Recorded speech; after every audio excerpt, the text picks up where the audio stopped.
موسى وتوفيقا دائما وصحة ويقينا amin ya rabbal alamin.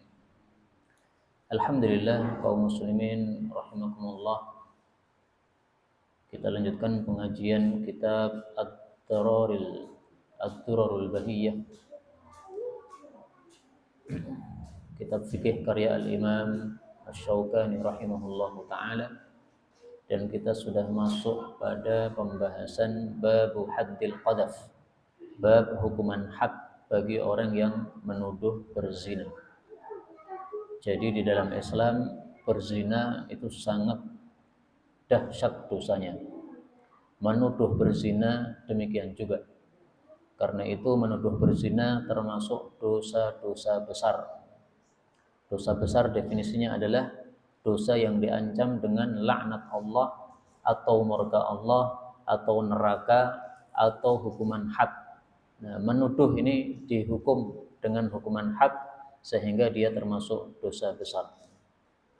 Maka beliau mengatakan, man rama ghairahu, barang siapa yang menuduh orang lain bizina, melakukan zina, wajib alaihi, wajib terhadapnya haddul qadhaf, untuk dihukum hukuman had karena menuduh berzina, thamanina jaldah, sebanyak 80 kali cambukan.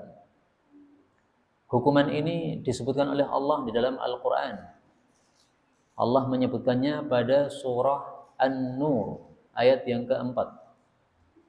Walladzina yarmunal muhsanat, orang-orang yang menuduh berzina wanita-wanita yang baik, thumma lam yatu bi arba'asy syuhada, kemudian tidak bisa mendatangkan 4 saksi, fajriduhum thamanina jaldah, cambuklah 80 ya, 80 kali cambukan, wala taqbalu lahum syahadatan abada, dan janganlah kalian menerima dari mereka persaksian selama-lamanya. Wa ulaika humul fasiqun, dan mereka adalah orang-orang yang fasik, illal ladzina tabu, kecuali kalau bertaubat. Nah, maka hukumannya jelas disebutkan dalam Al-Qur'an, 80 cambukan. Dan ini 80 cambukan ini adalah hukuman had yang paling ringan yang disebutkan dalam Al-Qur'an.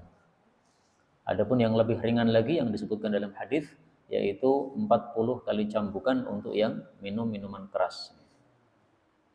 Kemudian wayathbutu dzalika, hal tersebut terjadi biiqrarihi marrah, kalau dia mengakui meskipun 1 kali.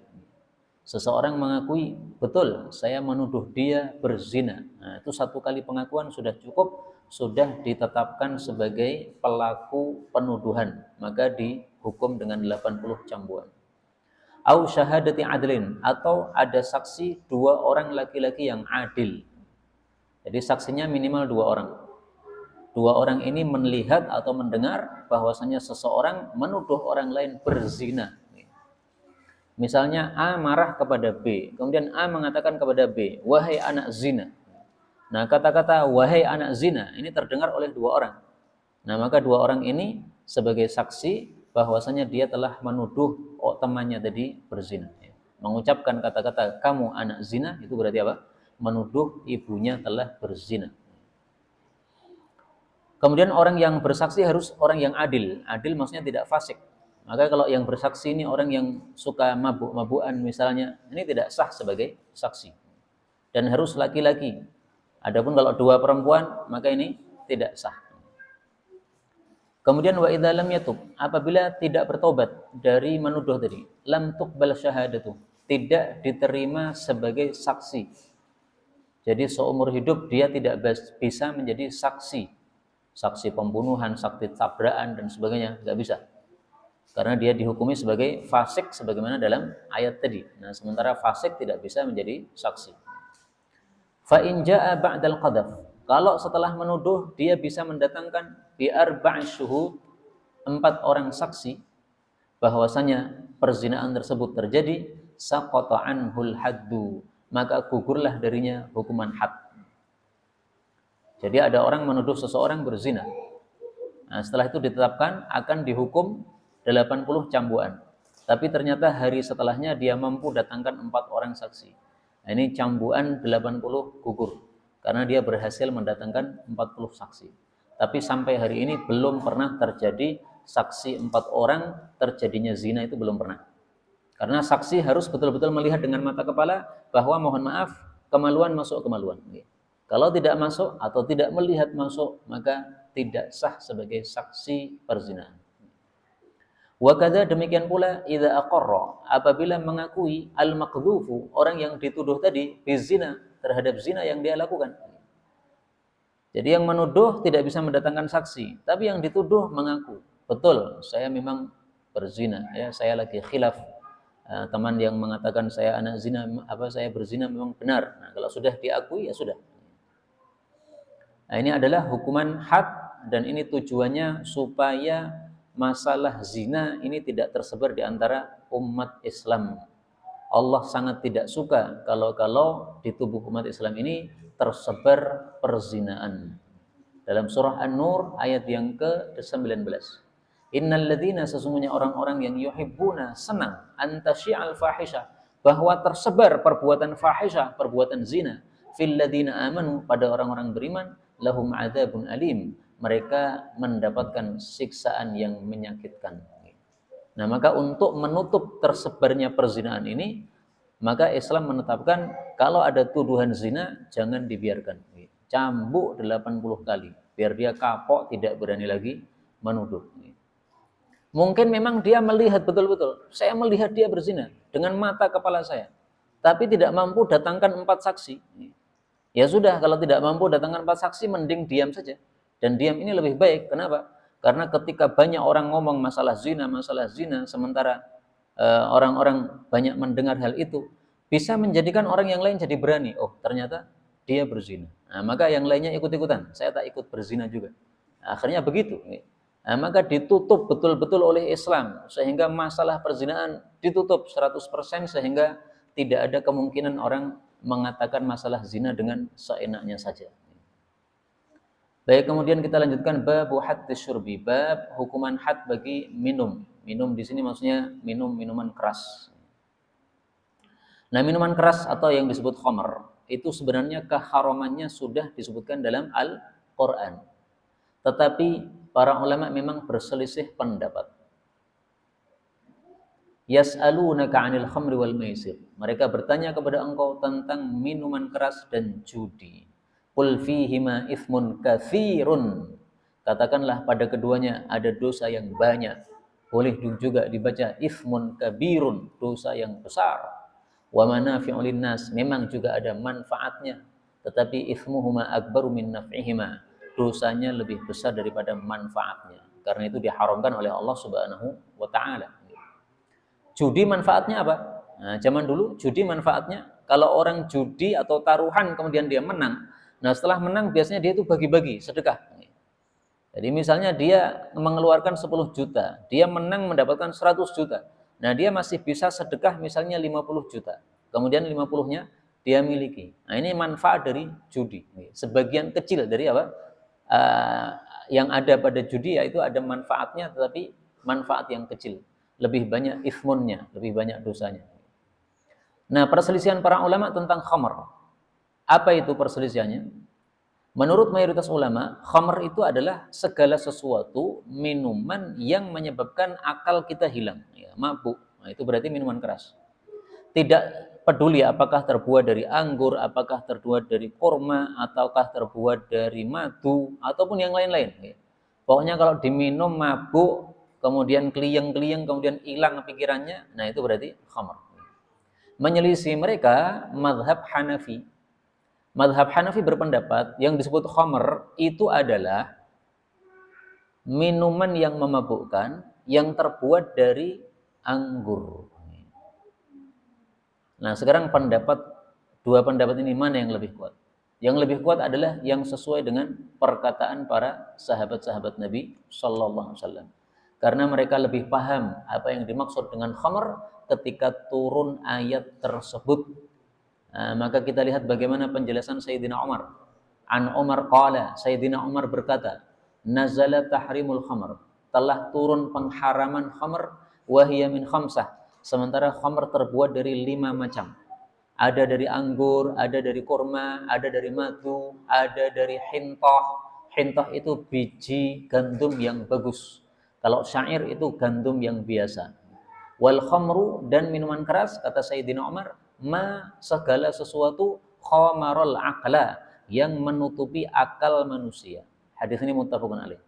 Nah, maka ini jelas menunjukkan bahwa mau terbuat dari anggur maupun yang lain, semuanya adalah khamr. Lah terus perselisihan pendapat ini antara mayoritas ulama dengan mazhab Hanafi, apakah ada perbedaannya pada prakteknya?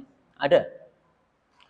Jadi gini, kalau kita meyakini khamr itu hanya dari anggur, berarti kalau khamr terbuat dari selain anggur, maka kita masih boleh minum, yang penting tidak sampai mabuk.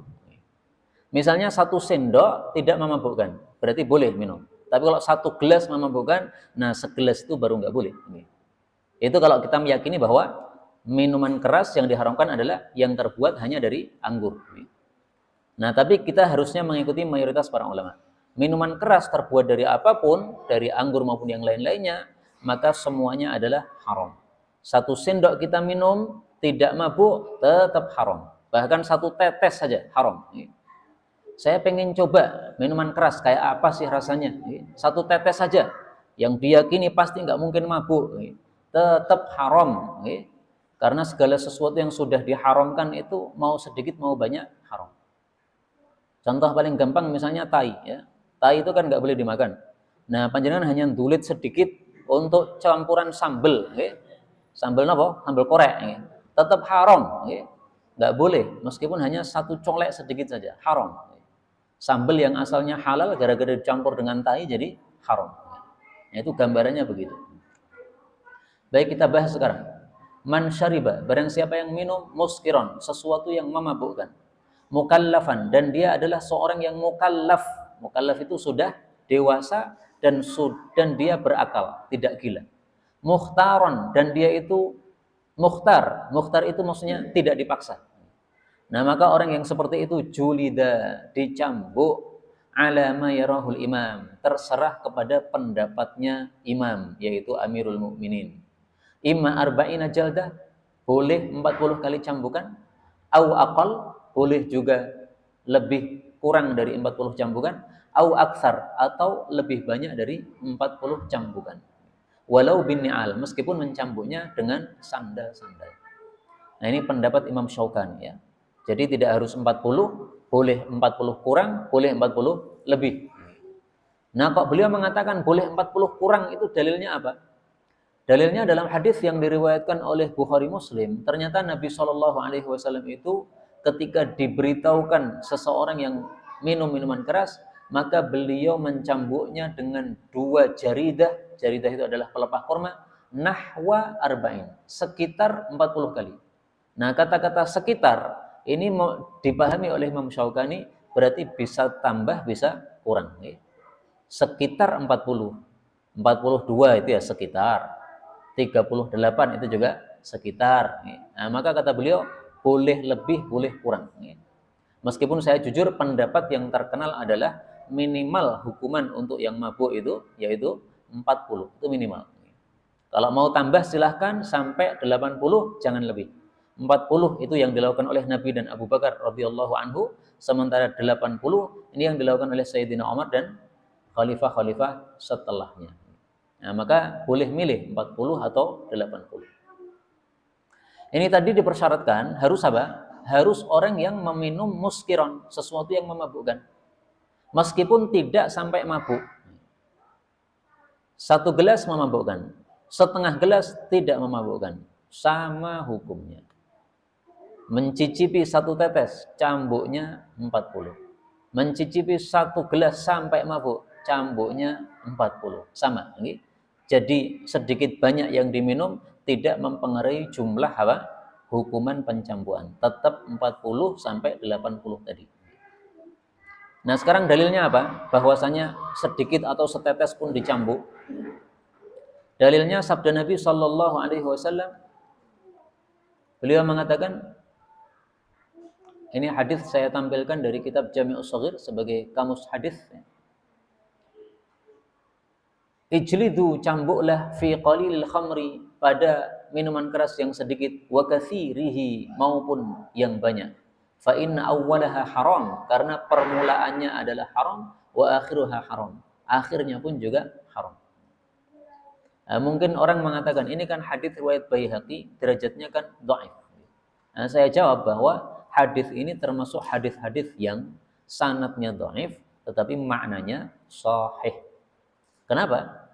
Karena berdasarkan hadis yang lain, ya, semakna dengan hadis ini. Misalnya Nabi mengatakan, ma askara katsiruhu, apapun yang kalau diminum banyak menyebabkan mabuk, faqaliluhu haram, maka sedikitnya juga menyebabkan haram. Jadi kalau banyak mabuk, maka sedikit yang tidak mabuk tetap haram. Itu hadis riwayat Abu Dawud, derajatnya sahih. Nah, maka yang penting adalah apakah minuman itu memabukkan?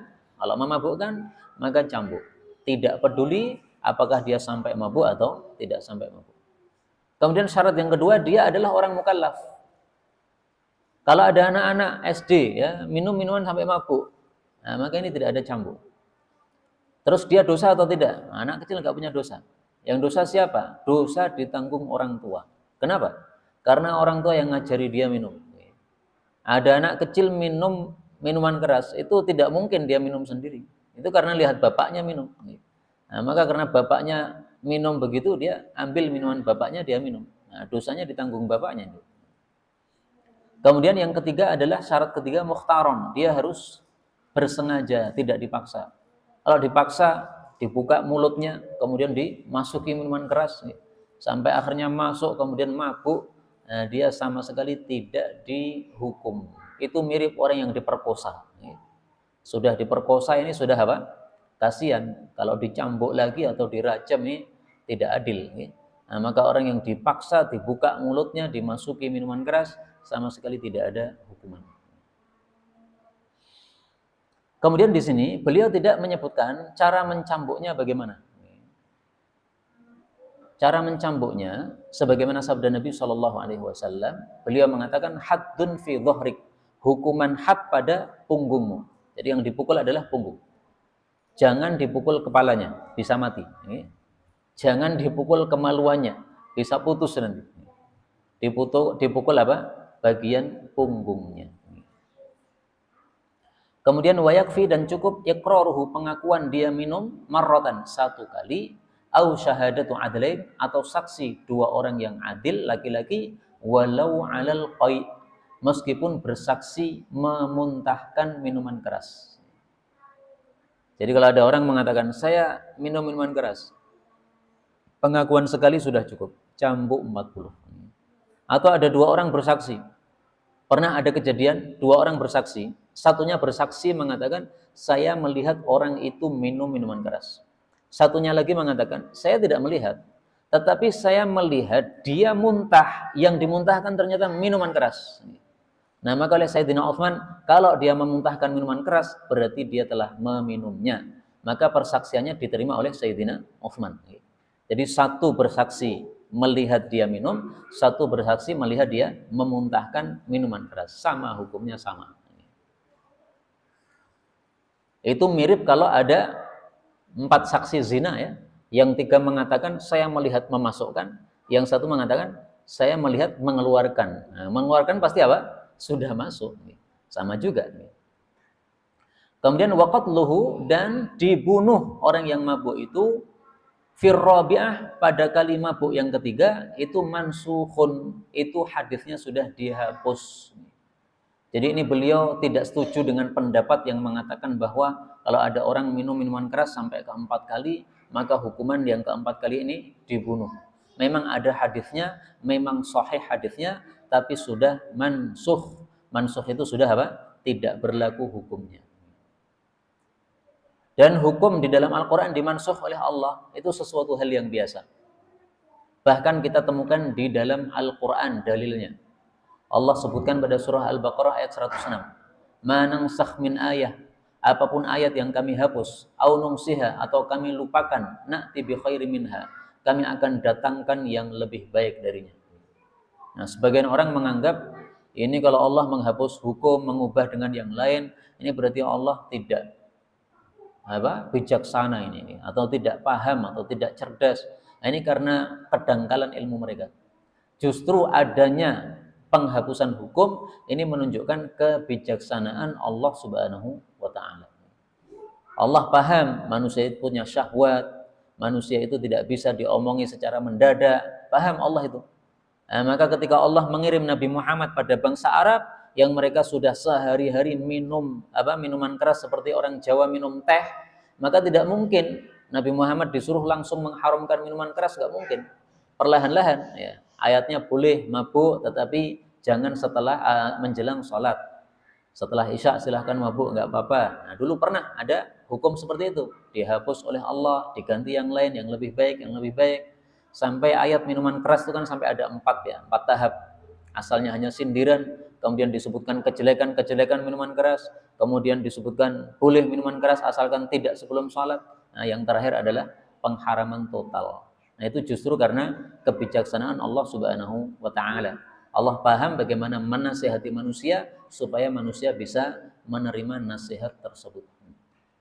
Nah, termasuk dalam hal ini, dulu pernah memang orang kalau mabuk keempat bunuh, tapi sudah dihapus hukumnya oleh Allah Subhanahu wa taala. Baik, kita lanjutkan faslun, pasal yang baru fit ta'zir, tentang hukuman ta'zir. Hukuman dalam Islam ada 2, ada hukuman had, ada hukuman ta'zir. Nah, hukuman had sudah selesai kita bahas. Hukuman had adalah hukuman yang sudah ditetapkan oleh Allah dalam Quran atau oleh Nabi dalam hadis. Menuduh berzina 80 cambukan, minum minuman keras 40 kali cambukan. Nah, itu berarti hukuman had. Kalau hukuman ta'zir, hukuman yang belum ditetapkan oleh Allah dan Rasul. Jadi banyak dosa-dosa yang tidak ada hukuman hadnya dari Allah. Dan itu tanda adalah dosa-dosa kecil. Misalkan seorang laki-laki sentuh wanita. Bagaimana laki-laki sentuh wanita ini? Ya lihat kondisinya, kondisi apa? Menyentuhnya sengaja atau tidak?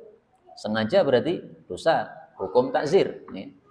Atau dia menyentuhnya karena terpaksa. Ini ada wanita jatuh di jalan, tidak ada yang nolong. Nah, terpaksa ditolong. Nah, berarti apa? Tidak apa-apa. Tapi kalau mengambil kesempatan dalam kesempitan, sambil nolong, sambil kemudian dibawa ke kamarnya. Nah, mumpung cek pingsan tak gone kamar kusik. Habis itu setelah siuman baru dipulangkan ke rumahnya misalkan. Nah, di situ ada hukum ta'zir. Nah, maka hukuman ta'zir adalah hukuman-hukuman bagi orang-orang yang melakukan dosa-dosa yang belum ada hukuman hadnya dari Allah dan Rasul sallallahu alaihi wasallam. Contoh lain misalnya maling. Maling dari kotak infak masjid. Berapa yang dimaling? Ternyata belum sampai nisab. Nisabnya kan sekarang 1 juta sekitarnya. Nah, ini di kotak masjid ada 500.000. Jam 3 masuk masjid, ngambil duit, 500.000. Ketangkap. Hukumannya apa ini? Nggak boleh dipotong tangan, nggak boleh. Terus apa nih? Ta'zir. Nah, ta'zirnya terserah kepada khalifah atau amirul mukminin. Dia menetapkan apa terserah. Kalau sekarang nggak ada amirul mukminin, Pak RT napa Pak RW napa sinten lah sing ngurusi. Nah, dihukum apa? Karena dia warga sini misalnya, maka dihukum untuk membersihkan sampah kampung ini dalam 1 bulan misalnya. Nah, terserah dia. Yang penting maslahat hukumannya, jangan sampai hukuman-hukuman yang tidak maslahat sama sekali. Beliau mengatakan, wa ta'ziru, hukuman ta'zir fil ma'asi, pada maksiat-maksiat allati yang la tujibu haddan, tidak menyebabkan adanya hukuman had, itu sabitun, itu sahih, ada dalilnya sahih. Bihabsin, boleh dengan cara dibui, ditahan, au darbin, atau dipukul, au nahwihima, atau yang sejenis darinya. Wala yujawizu, tapi tidak boleh lebih asyrata aswatin, 10 kali cambukan. Jadi laki-laki mencium perempuan yang bukan mahramnya. Gimana ini? Cambuk boleh, tapi jangan lebih dari 10. Maksimalnya berarti apa? 10. Kenapa? Karena ini belum hukuman had. Tapi kalau zina, ya itu tadi 40, 80, 100 sesuai dengan perlakuan yang dilakukan.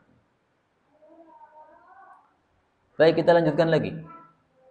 Babu haddil muharib, hukuman had bagi orang yang melakukan muharabah. Muharabah itu mengangkat senjata untuk memadharati umat Islam. Misalnya rampok, nah itu muharib. Dia mencegat di tengah jalan, kemudian menodongkan senjata tajam. Bondo ponyowo, nah itu muharib.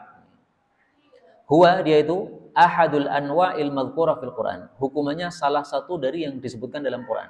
Ada kalanya al-qatlu, dibunuh, ada kalanya as-salbu, disalib, ada kalanya qat'ul yadi warrijli min khilaf, dipotong tangannya dan kakinya secara bersilang. Jadi telapak tangan kanan sama telapak kaki kiri. Awin nafyu minal ardi, atau diasingkan dari tempat tinggal dia. Kalau dia orang Solo, dibuang ke Jawa Tengah atau Jawa Timur atau Jawa Barat sono, atau ke Ambon atau kemana yang jauh. Nah, ini hukumannya disebutkan dalam Al-Quran. Kuncinya yuharibunallaha wa rasulah. Surat Al-Maidah ayat 33. Jadi ini termasuk ayat-ayat hukum yang harus dihafal oleh para ulama. Kalau ulama nggak paham ayat hukum, ini tidak berhak jadi ulama. Innama, sesungguhnya adalah yang jazaa'ul ladzina, balasan bagi orang-orang yang yuharibunallah wa rasulah, memerangi Allah dan Rasulnya. Maksudnya tadi ya, menakut-nakuti umat Islam dengan senjata tajam. Maka wayas'auna fil ardi fasada, dan mereka berbuat rusak di muka bumi ini. Hukumannya adalah ayyuqattalu, dibunuh, au yusallabu, atau disalib. Disalib artinya dibunuh dengan disalib. Kalau dibunuh tok. Au tuqatta'a aydihim wa arjuluhum, atau dipotong tangan dan kaki mereka min khilaf, dengan bersilang. Au yunfau minal ardi, atau diasingkan dari tempat tinggal dia. Dzalika lahum khizyun fid dunya, itu adalah kerendahan bagi mereka di dunia. Walahum fil akhirati adzabun adzim, dan di akhirat mereka mendapatkan siksaan yang besar. Menurut Imam Syaukani, karena di sini Allah mengatakan au, atau berarti suruh milih, bebas. Jadi terserah imamnya. Imamnya pilih apa nih? Kalau perilakunya terlalu jahat, maka berarti disalib misalkan. Kalau perilakunya agak ringan, maka misalnya hanya diasingkan. Kalau tengah-tengah, berarti dipotong tangan dan kaki supaya tidak bisa melakukan lagi. Ini pendapat Syaukani begitu. Nggak ada nih kabelnya.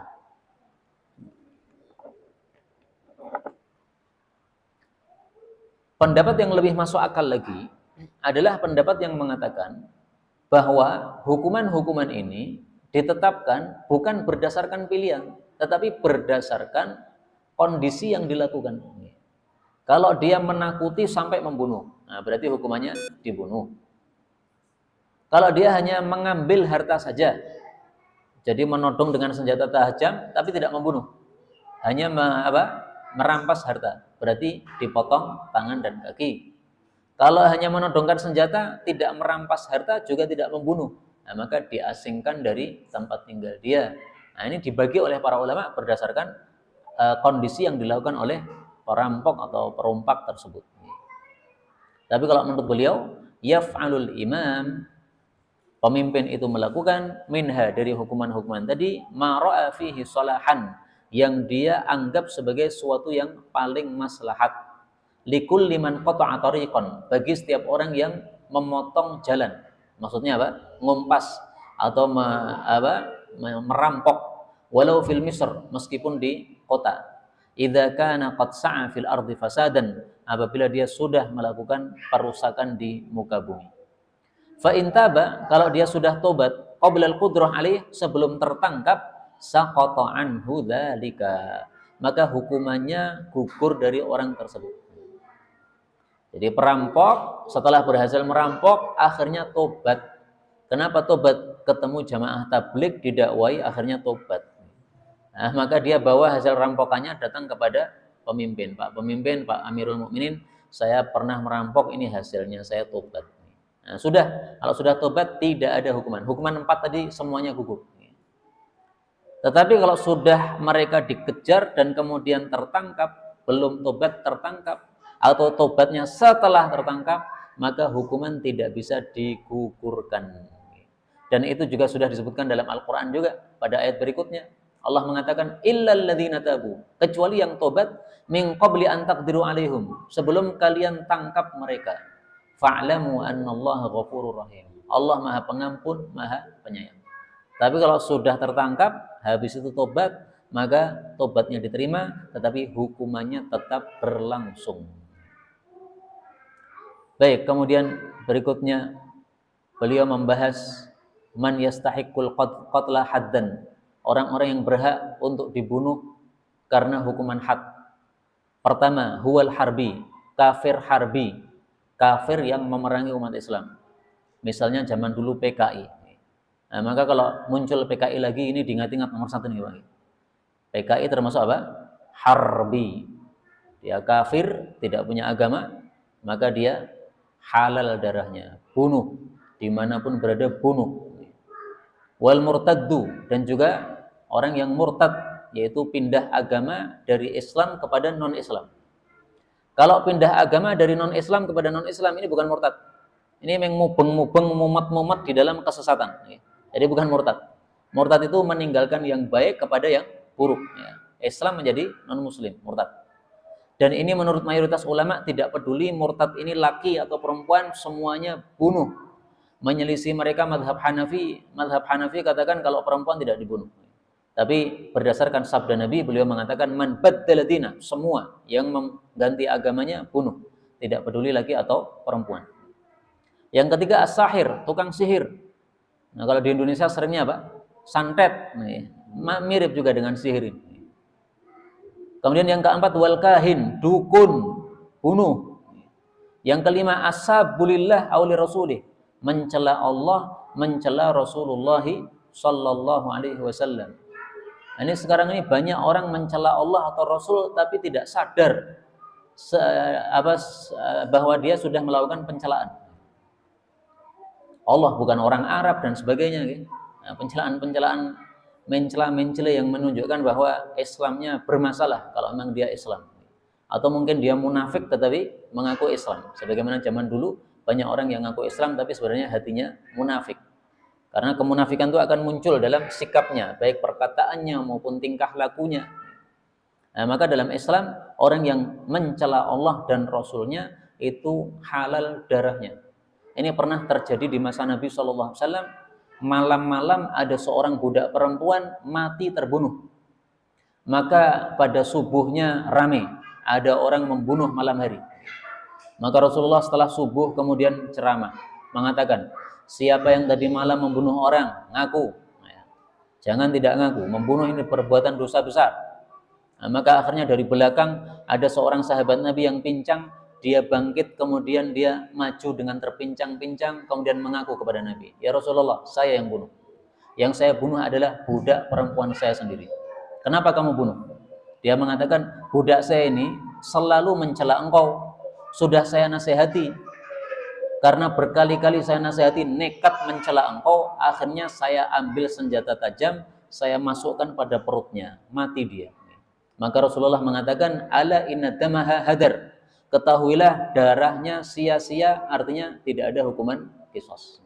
Nah, ini dalil bahwasanya pencela Allah dan pencela Rasulnya itu halal darahnya.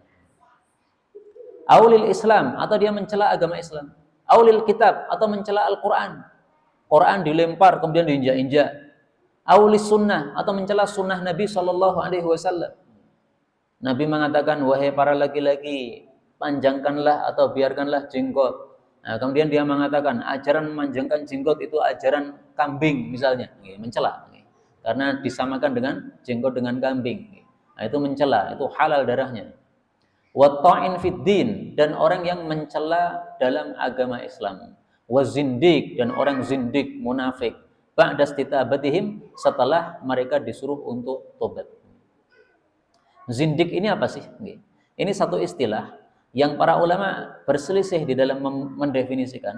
Maka di sini saya tampilkan satu definisi yang disebutkan di dalam kitab Mu'jam Lughatil Fuqaha. Az-zindik itu adalah lafdzun mu'arrab, lafal yang asalnya bukan dari orang Arab tapi diarabkan. Apa artinya? Man la yadinu bidinin, orang yang tidak menganut agama apapun juga. Ada lagi yang mengatakan mayyubtinul kufra, orang yang menyembunyikan kafir, wa yudhirul Islam, menampakkan Islam. Berarti apa? Munafik. Nah, minimal di sini ada dua definisi. Wa kana yusamma fi asrir Rasul bil munafik. Di masa Nabi disebut sebagai munafik. Di masa sekarang disebut sebagai zindik tadi. Nah, maka minimal ada dua definisi di sini. Satu, orang yang tidak menganut agama apapun. Dua, orang yang munafik. Nah, maka disebut sebagai zindik atau sebagai munafik. Tapi semua itu adalah ba'da istitabahihim, setelah disuruh tobat dulu. Jadi jangan langsung ada orang mencela Allah kemudian langsung ambil tembak dor, enggak begitu, okay? Disuruh tobat dulu. Mau tobat alhamdulillah, tidak mau tobat dor. Tapi jangan setiap orang kita melakukan, Pak. Ini yang melakukan adalah sultan, penguasa. Lah bagaimana kalau penguasa malah melindungi? Nah, dosanya ditanggung penguasa. Maka kembali kepada pembahasan kemarin ya. Kalau pengen banyak dosa, jadilah penguasa yang melegalkan keharaman-keharaman. Selesai udah numpuk dosanya. Kemudian yang keenam, wazani al-muhsan, orang yang berzina padahal sudah menikah. Muhsan itu satu sudah menikah, dua sudah mengumpuli pasangannya atau sudah dikumpuli oleh pasangannya. Itu berarti muhsan. Kalau barusan menikah, belum kumpul, kemudian cerai, habis itu zina. Nah, ini berarti belum muhsan. Berarti hukumannya tidak sampai dirajam, tetapi hanya dicambuk. Yang ketujuh, al-lutiyu, orang yang melakukan homoseks mutlakon, secara mutlak. Baik dia sudah menikah maupun belum menikah. Sama, hukumannya tetap dibunuh. Yang kedelapan, wal muharib, tadi yang sudah kita bahas, yaitu orang yang melakukan peperangan terhadap umat Islam dengan merampok dan sejenisnya tadi. Inilah 8 orang yang di dalam Islam semuanya halal darahnya karena mereka sudah melakukan pelanggaran-pelanggaran besar. Tapi sekali lagi, yang membunuh mereka ini bukan setiap orang, tapi hendaklah yang membunuhnya para pemimpin atau para penguasa. Inilah yang dapat kita pelajari pada malam hari ini. Insyaallah pada pertemuan berikutnya akan kita bahas tentang qisas, yaitu bunuh dibalas dengan membunuh. Insyaallah pada waktu yang lain. Benarnya dari Allah Ta'ala, kalaupun ada salahnya, fa astaghfirullahaladzim li wa lakum, walhamdulillahi rabbil alamin.